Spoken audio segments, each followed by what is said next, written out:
പ്രിയപ്പെട്ട വിദ്യാർത്ഥികളെ, കെമിസ്ട്രിയുടെ മറ്റൊരു ക്ലാസ്സിലേക്ക് എല്ലാവർക്കും സ്വാഗതം. ഇന്ന് നമ്മൾ കെമിസ്ട്രിയുടെ ആദ്യ ചാപ്റ്ററായ പീരിയോഡിക് ടേബിളും ഇലക്ട്രോൺ വിന്യാസവും എന്ന പാഠത്തിൽ നിന്നും മുൻ വർഷങ്ങളിൽ ചോദിച്ചിട്ടുള്ള ഏറ്റവും പ്രധാനപ്പെട്ട ക്വസ്റ്റ്യനുകൾ നമ്മൾ ഡിസ്കസ് ചെയ്യുകയാണ്. ഓക്കെ, നമുക്ക് ആദ്യ ക്വസ്റ്റ്യനിലേക്ക് പോകാം. ഇതാണ്: എഫ് സബ്ഷെല്ലിൽ ഉൾക്കൊള്ളാവുന്ന പരമാവധി ഇലക്ട്രോണുകളുടെ എണ്ണം എത്ര എന്നതാണ്. English: what is the maximum number of electron that can be accommodated in F subshell? Option 2, 6, 10, 14. നോക്കൂ, ഇവിടെ നമുക്കറിയാം ഓരോ സബ്ഷെല്ലിലെയും ഇലക്ട്രോണിൻ്റെ എണ്ണം. എസിൽ 2, പിയിൽ 6, ഡിയിൽ 10, എഫിൽ 14 അല്ലേ. 14 ഇലക്ട്രോണുകളാണ് എഫിൽ വരുന്നത്. ഓക്കെ, അടുത്ത ക്വസ്റ്റ്യൻ: താഴെ തന്നിരിക്കുന്നവയിൽ ക്രോമിയത്തിൻ്റെ ശരിയായ സബ്ഷെൽ ഇലക്ട്രോൺ വിന്യാസം എഴുതുക. നമുക്ക് 2 ഓപ്ഷൻ ഉണ്ട് ഇവിടെ. അവസാനം വായിക്കുക. 3d4 4s2, രണ്ടാമത്തത് 3d5 4s1. ഇതിൽ ബി ക്വസ്റ്റ്യൻ: ഈ ഇലക്ട്രോൺ വിന്യാസം തിരഞ്ഞെടുക്കാൻ കാരണം എന്ത്?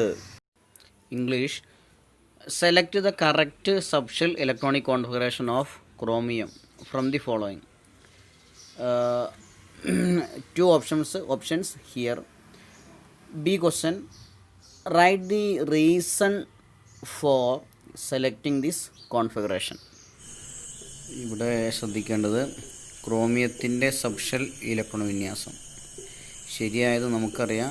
ക്രോമിയത്തിൻ്റെ 3D സബ്ഷെല്ലിൽ 5 ഇലക്ട്രോണുകളും 4sൽ 1 ഇലക്ട്രോണുമാണ് ഉള്ളത് അല്ലേ. അപ്പോൾ അവസാനം 3d5 4s1 എന്നാണ് വരിക. ഓക്കെ, ശരി. രണ്ടാമതൊരു ക്വസ്റ്റ്യനും കൂടെ ഉണ്ടായിരുന്നു: ഈ ഇലക്ട്രോൺ വിന്യാസം തിരഞ്ഞെടുക്കാൻ കാരണം എന്ത്?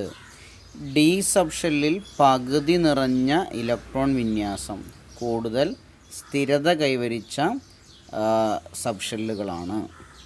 The configuration with half filled d subshell or D5 show greater stability. Okay,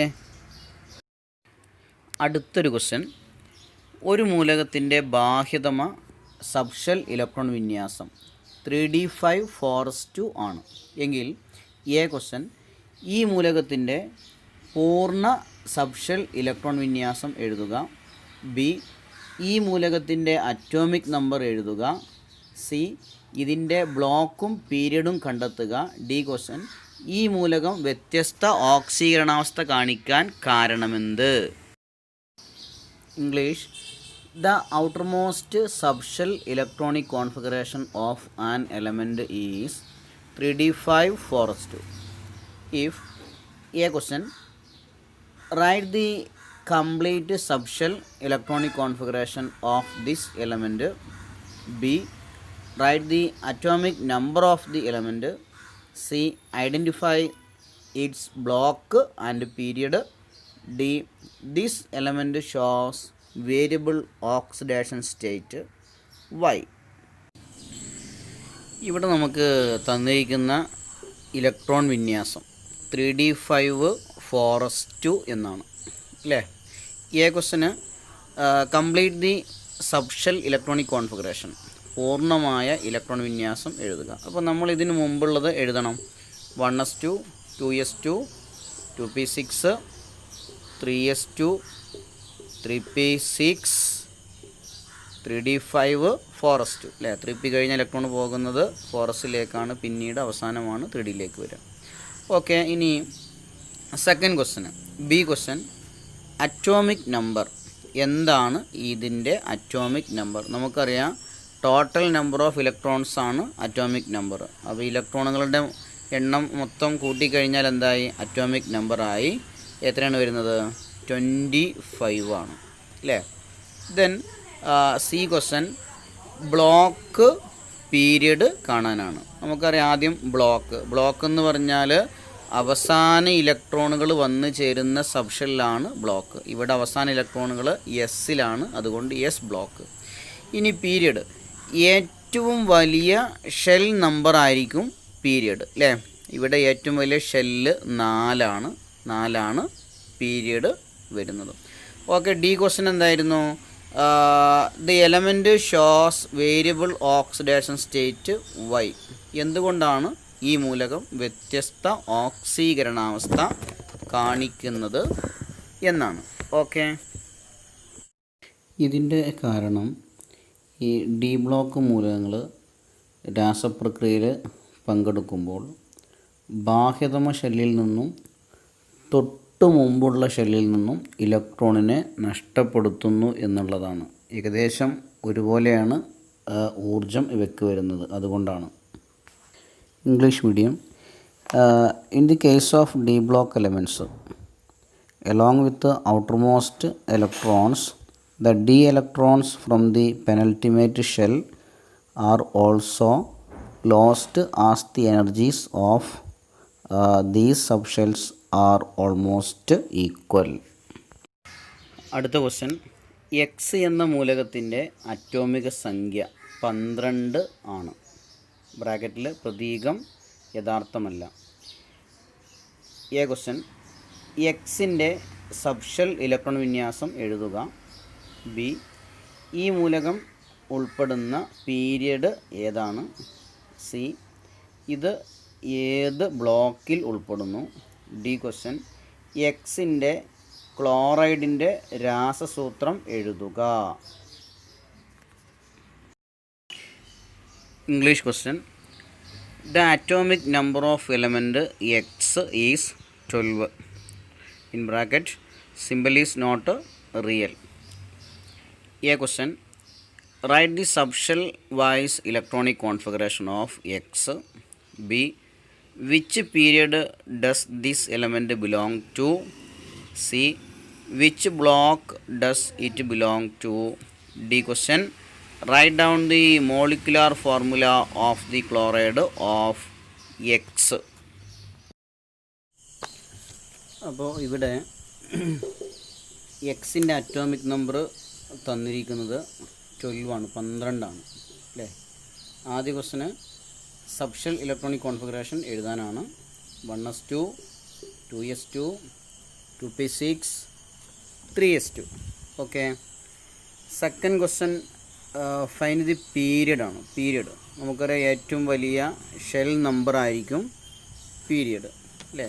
അപ്പോൾ എത്ര പീരിയഡ് വരുന്നത്? 3 ഇവിടെ ഏറ്റവും വലിയ ഷെൽ നമ്പർ അല്ലേ. അപ്പോൾ 3 പീരിയഡ് വരുന്നത്. ഓക്കെ, ഇനി തേർഡ് ക്വസ്റ്റ്യൻ ബ്ലോക്ക് കാണാനാണ് അല്ലേ. ബ്ലോക്ക് നമുക്കറിയാം അവസാന സബ്ഷെല്ലുമായി ബന്ധപ്പെട്ടതാണ് ബ്ലോക്ക്. അവസാന ഇലക്ട്രോൺ വരുന്ന സബ്ഷെല്ല് അല്ലേ, അത് എസ് ആണ് ഇവിടെ ബ്ലോക്ക് വരുന്നത്. ഇനി D, molecular formula of the chloride of X അല്ലേ. അതായത് എക്സ് ക്ലോറിനുമായി കൂടിച്ചേരുമ്പോൾ ഉണ്ടാകുന്ന രാസസൂത്രം, മോളിക്കുലാർ ഫോർമുല. നമുക്ക് ക്ലോറിൻ്റെ വാലൻസി 1 എന്ന് തന്നിട്ടുണ്ട് അല്ലേ. അപ്പോൾ എക്സിൻ്റെ ഷെൽ ഇലക്ട്രോൺ വിന്യാസം 2, 8, 2 എന്നാണ് വരിക. അതായത് അതിൽ നിന്ന് നമുക്ക് എന്ത് ചെയ്യാൻ പറ്റും? എക്സിൻ്റെ വാലൻസി 2 ആണെന്ന് പറയാം. ഇനി ഒരു കെമിക്കൽ ഫോർമുല എഴുതുമ്പോൾ എന്ത് ചെയ്താൽ മതി? ഒരു കോമ്പൗണ്ടിലെ തന്മാത്രയിലെ പ്രതീകങ്ങളെ പരസ്പരം അടുത്ത് എഴുതാം അല്ലേ. XCl എന്ന് എഴുതാം.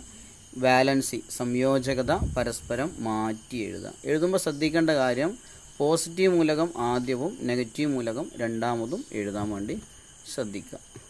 ഓക്കെ, അടുത്ത ക്വസ്റ്റ്യൻ, അയണിൻ്റെ 2 ക്ലോറൈഡുകളാണ് FeCl2, FeCl3. സൂചന, Feയുടെ അറ്റോമിക് നമ്പർ 26, ക്ലോറിൻ്റെ ഓക്സീകരണാവസ്ഥ -1. എ ക്വസ്റ്റ്യൻ, FeCl2വിൽ Feയുടെ ഓക്സീകരണാവസ്ഥ കണ്ടെത്തുക. ബി ക്വസ്റ്റ്യൻ, Fe3+ൻ്റെ സബ്ഷെൽ ഇലക്ട്രോൺ വിന്യാസം എഴുതുക. ഇംഗ്ലീഷ് ക്വസ്റ്റ്യൻ.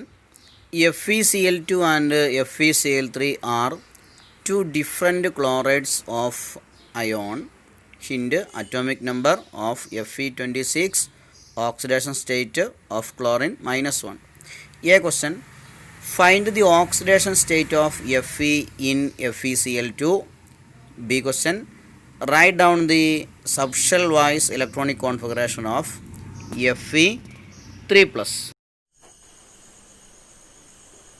നോക്കൂ, ഇവിടെ നമുക്ക് രണ്ട് സംയുക്തങ്ങൾ അല്ലേ, രണ്ട് കോമ്പൗണ്ട്സ് ആണുള്ളത്. ഒന്ന് FeCl2, മറ്റൊന്ന് FeCl3. ഫെറസ് ക്ലോറൈഡും ഫെറിക് ക്ലോറൈഡും. അപ്പോൾ Feയുടെ അറ്റോമിക് നമ്പർ 26. സബ്ഷെൽ കോൺഫിഗറേഷൻ വരുന്നത് 1s2, 2s2, 2p6, 3s2, 3p6, 3d6, 4s2 അല്ലേ, ഇങ്ങനെയാണ് വരുന്നത്. ഇനി നമുക്കറിയാം ക്ലോറിൻ്റെ ഓക്സീകരണാവസ്ഥ -1 ആണ് അല്ലേ. ഇവിടെ അയണ് ഇലക്ട്രോണിനെ നഷ്ടപ്പെടുത്തുന്നത് ഫോറസിൽ നിന്നാണ്. 2 ഇലക്ട്രോണിനെയാണ് ക്ലോറിന് വിട്ട് കൊടുക്കുന്നത് അല്ലേ.